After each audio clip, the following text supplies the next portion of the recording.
Da miedo pensar que Drácula en verdad existió. Pero es un personaje real. Era un sanguinario príncipe rumano, empalador, asesino, descuartizador y cruel torturador de personas. Daba a sus enemigos una atormentada muerte. En mi opinión creo que tiene que estar entre las 3 personas más diabólicas, crueles y sanguinarias de toda la historia. Nada que ver las películas de terror que vemos acerca de Drácula porque la brutal realidad que se vivió es ampliamente más aterradora que la ficción que se plasma en los films. Advierto a todos que lo que sigue son hechos reales tomados de la historia y por la crudeza y la crueldad de estas acciones no debería ser visto por personas sensibles. Yo mismo al leer su historia y escribir este relato se me pone la piel de gallina de la impresión que me ha producido. Todavía siento espanto, no salgo de mi asombro de pensar que existió una persona que pudiera a sangre fría hacer todas estas cosas. Su verdadero nombre era Vlad Drácula, 1428-1476, llamado posteriormente Vlad Tepes III. Nació en la ciudad de Sighisoara, situada en la provincia de Transilvania, actual Rumanía en el año de 1428 y murió asesinado en el año de 1476, a los 48 años de edad en las cercanías de Bucarest, donde fue decapitado. Aún se conserva la casa donde nació y en Bucarest hay un documento que da fe del nacimiento de este personaje. Se conserva en buen estado también el castillo donde vivió, el que todavía posee un aire de misterio, con algunas habitaciones hechas dentro de la piedra que rodea el lugar, mobiliario original usado por Vlad, y con escaleras en espiral que no conducen a ninguna parte. Fue hijo del cruel Vlad Drácul, príncipe de Valaquia, llamado el Diablo y de donde le viene el nombre de Drácula, que significa hijo de Drácul, es decir, hijo del diablo. Pronto el hijo superaría con creces las espantosas atrocidades de su padre. Al decir que era empalador me refiero a que atravesaba a muchas de sus víctimas por el ano o vagina, los más afortunados eran clavados por la espalda o por el abdomen con un larguísimo palo sin punta, ya que esto aseguraba el mayor dolor, el cual salía por la boca o por el hombro y luego clavaba ese palo en el suelo en forma vertical aún con la víctima arriba y viva, para que por efecto del peso la persona fuera cayendo lentamente y enterrándose cada vez más el palo en su cuerpo.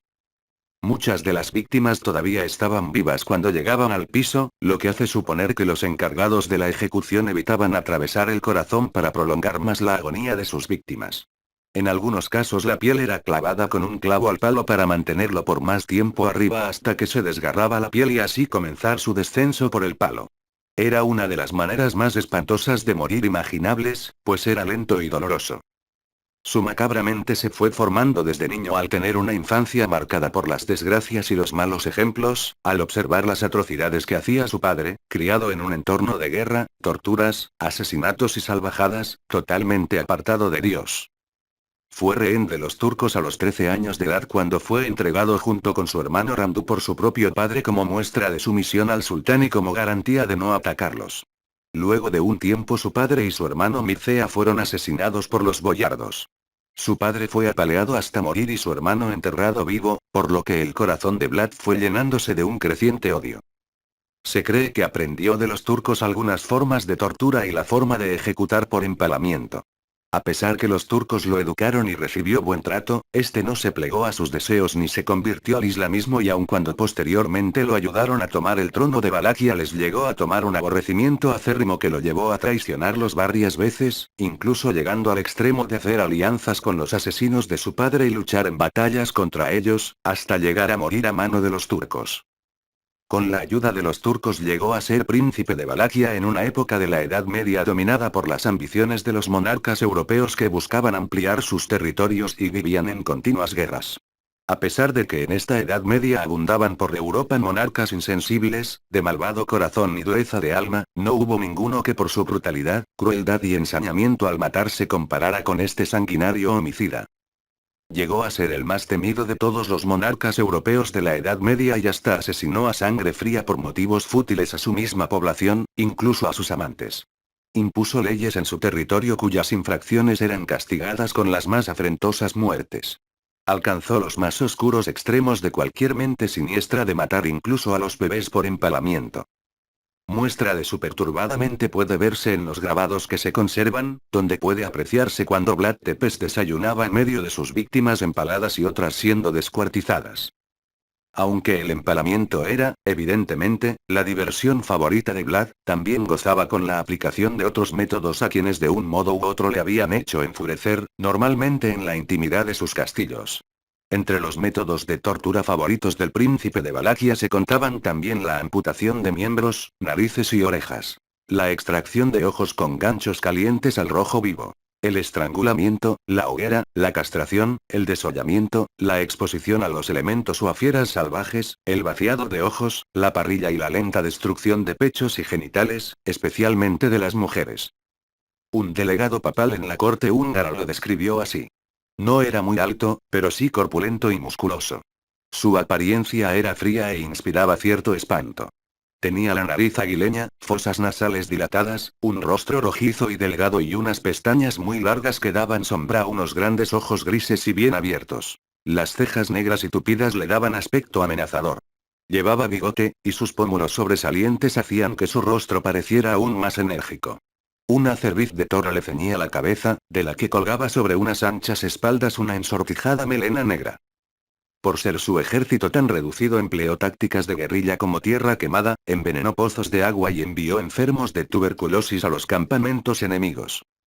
En las ciudades donde no lo aceptaban como su príncipe fue despiadado. Se realizaron ejecuciones por empalamiento de hombres, mujeres y niños, como en los casos de Brasov y Sibiu, ambas ciudades habitadas por colonos alemanes que no querían comerciar con él o que no querían pagarle tributo. Con ello iniciaría su carrera de brutales masacres, entre las que se le atribuyen el exterminio de 100.000 personas de las 500.000 que habitaban la región entre 1456 y 1462, hechos detallados en documentos y grabados de la época, que pusieron de manifiesto su gusto por la sangre y el empalamiento, por lo que se le comenzó a llamar tepes, que significa en rumano empalador. Una de sus acciones de empalamiento masivo fue en su venganza contra los boyardos, asesinos de su padre y de su hermano mayor. Vlad llevó a cabo esta venganza en la Pascua de 1459, invitando a los boyardos a una gran cena de Pascua pidiéndoles a estos que se pusieran sus mejores galas. Cuando terminaron de cenar, Vlad mandó empalar a los más viejos, mientras que a los jóvenes les obligó a ir en una larguísima caminata hasta un castillo en ruinas en Targoviste. Muchos perecieron en el camino, pero los que llegaron aún con vida, fueron obligados a construir el castillo de Drácula, sin despojarse de sus preciosas ropas de gala, que quedaron convertidas en harapos, mientras, obligados a construir el castillo, iban muriendo de cansancio y agotamiento ante el deleite del empalador. A Vlad le gustaba organizar empalamientos multitudinarios con formas geométricas. La más común era una serie de anillos concéntricos de empalados alrededor de las ciudades. La altitud de la estaca indicaba el rango que la víctima había tenido en vida. Con frecuencia, Vlad los dejaba pudriéndose durante meses, ocasionando en el ambiente un espantoso olor nauseabundo a carne descompuesta.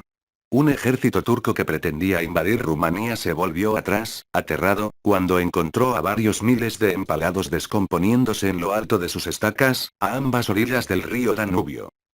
Otra de sus actuaciones en su reinado fue cuando la población se quejaba de los continuos robos que sufrían por parte de ladrones en sus territorios, además de los pobres, que según Vlad no aportaban nada al país.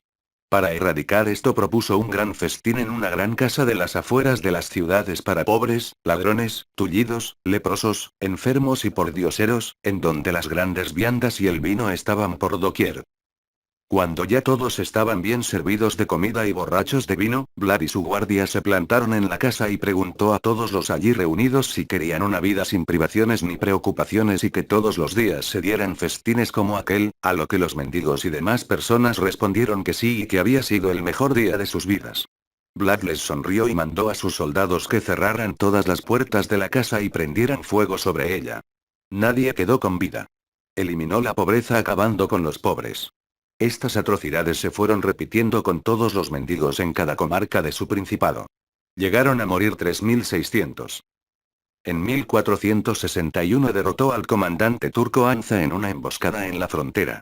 Al capturar al turco le cortó los pies y las manos y lo dejó en la frontera para que sus compatriotas lo recogieran. En 1460, 10.000 hombres fueron empalados en Sibiu. En 1461 Mehmed II, el conquistador de Constantinopla, un hombre al que no se le conocía precisamente por su repugnancia ante la efusión de sangre, se volvió a la susodicha ciudad enfermo de violentos vómitos ante la visión del bosque de los empalados. Este peculiar bosque era un valle donde se habían talado todos los árboles para obtener estacas. Estacas suficientes para empalar a más de 23.000 prisioneros turcos, húngaros, rumanos, búlgaros y colonos alemanes y sus familias empalados allí mismo, repartidos por todo el valle, en lo alto de los palos. Este hecho lo dejó escrito el propio Vlad, ya que mandó una carta el día 11 de enero de 1462 al rey de Hungría, en la que escribió que había empalado a 23.809 personas y lo sabía bien ya que fueron cortando la cabeza a cada uno para facilitar el recuento. Además de la carta también envió al rey húngaro 2 grandes sacos con orejas, narices y cabezas de sus víctimas. En 1462, sus enemigos los turcos ocuparon Valaquia, conquistando su capital Targoviste, y Vlad Tepes huyó a Hungría para pedir protección. Al ver esto su esposa se suicidó tirándose al río y su hijo murió durante la escapada, pero el rey de Hungría mandó encarcelar a Vlad Tepes durante 12 años en el castillo de Visegrad, y posteriormente en Budapest, donde recibía un trato especial ya que el rey de Hungría le tenía como si fuera un visitante del castillo y ni siquiera llegó a estar entre rejas. Durante su cautiverio mantuvo su sangriento sadismo matando y torturando palomas y ratones. En 1473 recuperó su libertad, y su trono lo recuperó 3 años más tarde, en 1476, el mismo año de su fallecimiento. En 1476 Vlad Tepes halló la muerte en una emboscada cuando los turcos lo sorprendieron desprevenido con una escolta de solo 200 hombres de su guardia moldava, los cuales también fueron asesinados y solo sobrevivieron 10 de ellos. Aparentemente se suscitó una lucha desigual ante la superioridad numérica de los turcos. Vlad Tepes fue decapitado y su cabeza fue enviada a Estambul y exhibida públicamente. El lugar oficial de su entierro es el monasterio de Snagov, cerca de Bucarest. El misterio rodea esta tumba, en la cual se observan inscripciones, grafitis y retratos de él. De una excavación que se realizó en 1931 se tienen 2 versiones, una es la de una tumba vacía y la otra es que se encontró un cuerpo sin cabeza con ropajes lujosos. 10 ejemplos de su crueldad. 1. Mensajeros turcos. A unos mensajeros turcos que se negaron a quitarse el turbante en su presencia, Vlad los devolvió a Estambul con los turbantes clavados a los cráneos. 2. El comerciante robado. Un buen día, un comerciante florentino se presentó en su castillo para denunciar que le habían robado una bolsa de monedas de oro. El príncipe le dijo que volviera al día siguiente. Cuando el mercader retornó al día siguiente, los ladrones y todos los miembros de sus familias estaban empalados en el patio de castillo. Frente a ellos, Vlad en su trono y la bolsa robada. Entonces el empalador le pidió al comerciante que contara las monedas de la bolsa, para comprobar si faltaba alguna. El aterrorizado extranjero las contó cuidadosamente, y probablemente demasiado asustado para mentir, musitó finalmente. Sobra una. Vlad le contestó. Tu honradez te ha salvado. Si hubieras intentado quedártela, habrías acabado en la estaca más alta, junto con estos. 3. Las caravanas de comerciantes. Ocurrió que unas caravanas de comerciantes alemanes en su ruta desde Serbia hasta Hungría no llegaron a pararse en Valaquia y comerciar con Vlad. Este, al enterarse de la falta de respeto hacia él y su pueblo, mandó capturar las caravanas y asesinar a los 600 comerciantes que las componían exceptuando a 2, a uno de ellos le sacó los ojos y a otro le cortó la lengua y les hizo volver con las cabezas de los comerciantes a Serbia. 4. La amante. Vlad tuvo muchas amantes a lo largo de su vida, probablemente debido al hecho de que le duraban muy poco. Un día que Vlad estaba de mal humor, una de sus amantes le dijo para complacerle que estaba embarazada de él. Vlad le envió una matrona para que la examinase y cuando ésta le dijo que no había tal embarazo le rajó el vientre a su amante gritando que quería ver el fruto de sus entrañas. Castigó duramente el adulterio y no dudó en empalar a todas aquellas mujeres que fueran acusadas de ello. 5. El monje. Un día cuando Vlad paseaba con un monje junto a un bosque de empalados, este le dijo que el hedor era insoportable, pero se lo dijo en tono de sorna. Vlad le miró con ojos incendiarios y ordenó que lo empalaran en el palo más alto que hubiera. Cuando el monje ya estaba empalado, el príncipe le preguntó si allí arriba olía mejor. 6. La esposa holgazana. Vlad se encontró con un hombre trabajando en el campo que parecía falto de mujer por el aspecto de sus ropas. Al preguntarle si no estaba casado, este le dijo que sí. Drácula hizo traer a la mujer y le preguntó qué hacía en sus días y ésta le dijo que lavar, hacer el pan y coser. Señalando a las ropas de su marido, Drácula no la creyó y decidió empalarla a pesar de que el marido afirmaba estar satisfecho con ella. Luego obligó a otra mujer a casarse con este hombre no sin antes amenazarla con el mismo destino si no cuidaba bien del campesino. 7. El general Dan. Otra de sus acciones fue la muerte al líder del ejército Dan, a causa de que éste quiso derrocar a Vlad el poder de Valaquia, no sin que antes Dan cavara su propia tumba y asistiera a sus propios funerales. Ocurrió en 1460. Fue decapitado. 8. Los monjes mendigos. Cuando Vlad fue de visita a un pueblo de Valaquia, vio como dos monjes le pedían limosna. El príncipe les preguntó que por qué pedían limosna si podían vivir sin penurias colaborando en cualquier iglesia y estos le respondieron que mendigando podrían saber si iban a entrar o no en el reino de los cielos, a lo que Vlad sin más miramientos, les mandó empalar y les dijo que así sus dudas quedarían resueltas de inmediato. 9. La copa de oro. También puso en la plaza de la capital de Valaquia, Targoviste, una copa de oro para que todo el mundo bebiera de ella, pero aquel que la robara se sometería a la justicia del príncipe. Durante los años de su reinado nadie osó robar la copa de oro. 10. Torturas a animales. Incluso cuando estaba prisionero o en el exilio, se dedicaba a torturar y mutilar pájaros y otros animales pequeños, como ratones y ardillas. Algunos historiadores defienden a este personaje de mente mórbida y desquiciada, tan malo era que ni siquiera el más loco de los enfermos podría concebir unos actos de crueldad tan grandes. Algunos historiadores pretenden que lo vean como un héroe que defendió los intereses de su país ya que esa zona siempre fue vista como territorio a conquistar. Contó siempre con un ejército muy reducido, lo que ha llevado a algunas personas a tratar de reivindicar su causa diciendo que su crueldad se justificaba porque era una forma de mantener atemorizados a los enemigos para evitar la invasión, pero nada justifica este ensañamiento en el matar con tanto dolor, incluso por empalamiento a los bebés, niños y mujeres inocentes. Su facilidad para decidir la muerte de las personas se muestra en este ejemplo. Una persona de su mismo entorno que se quejó del mal olor que despedían los cadáveres empalados fue a su vez ejecutado por empalamiento desde el palo más alto para que pudiera a esa altura respirar un aire más puro. En el año 1976, el odiado presidente rumano Nicolae Ceausescu declaró héroe nacional a Vlad Tepes al cumplirse 500 años de su muerte y en el año 2004 se acuñó una moneda con su figura por ser una de las principales personalidades nacida en Rumanía, homenajes de los que discrepo porque no puede rendirse distinción a quien asesinó bárbaramente a más de 100.000 personas y dejó para la posteridad la historia real de horror más espantosa que se haya conocido.